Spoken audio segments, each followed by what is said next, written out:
Alors, Daniel Lévesque, au Salon du bateau, on est en compagnie de Walter Zimmerman, qui est coureur océanique, mais qui est aussi représentant pour l'entreprise Easterline CMC Electronics, qui est dépositaire de Raymarine. On s'est vu l'année passée à Toronto. Ça va à une vitesse folle. Il y a encore des innovations aujourd'hui. Oui, effectivement. Cette année, Raymarine innove avec de nouveaux écrans dans le 9, 12 et 16 pouces. Et également un plus petit.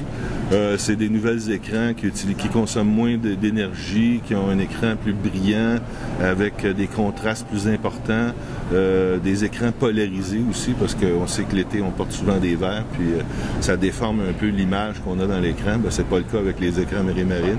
Mais ce qu'il y a de vraiment nouveau, c'est qu'on peut communiquer avec ces appareils-là en lien Wi-Fi. Alors maintenant, il y a de disponibles sur le site internet de Raymarine des applications qu'on peut utiliser sur tablette Android ou tablette Apple, iPad. Alors ces applications-là permettent d'entrer en communication avec l'instrumentation, puis de répéter carrément toutes les informations et de les opérer aussi à distance. L'avantage de ça, c'est d'avoir une deuxième station déportée à l'intérieur du bateau pour un prix très minime, sans câblage, sans consommation d'électricité. Donc, de ta banette, tu peux surveiller, par exemple, si c'est au mouillage, si le bateau chasse, s'il y a quelque chose qui se passe qui est pas normal, si le vent pogne, etc. Actionner des alarmes, puis les consulter ça, puis non seulement ça peut être dans ta cabine, mais n'importe où dans le bateau. Donc, évidemment, on suggère tout le temps qu'il y ait quelqu'un qui soit à l'extérieur pour faire la vigie, mais il peut y avoir quelqu'un aussi à l'aide du iPad ou de la tablette qui a un accès à toutes ces données-là en temps réel. C'est ça. C'est pas mal extraordinaire. On va aller regarder ça? Oui. Ça marche.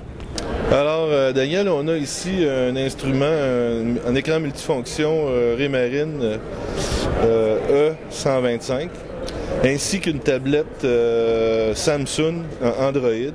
Alors, je vais vous expliquer un peu comment connecter ces deux appareils-là par le port de communication Wi-Fi. Alors, dans un premier temps, on va dans les réglages de la tablette.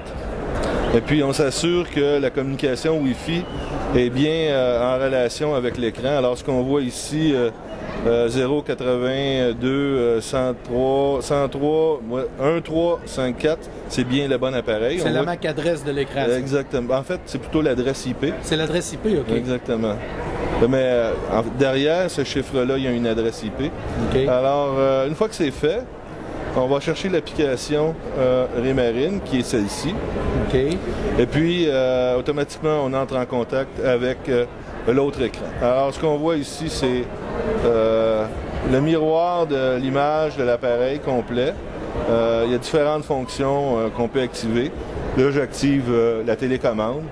Alors, à l'aide de la télécommande, je peux carrément changer l'échelle. On le voit dans le bas ici. On peut l'augmenter. On a accès de façon transparente à toutes les fonctions. Y compris le radar, certaines informations aussi sur le vent, oui, l'allure du bateau, etc. Exactement. Puis, à l'inverse, en appuyant sur l'écran comme tel, on change aussi les fonctions de façon transparente sur la tablette. Voilà ce qu'on peut faire avec la nouvelle fonction Wi-Fi sur les écrans Raymarine. Merci, Walter. Oui.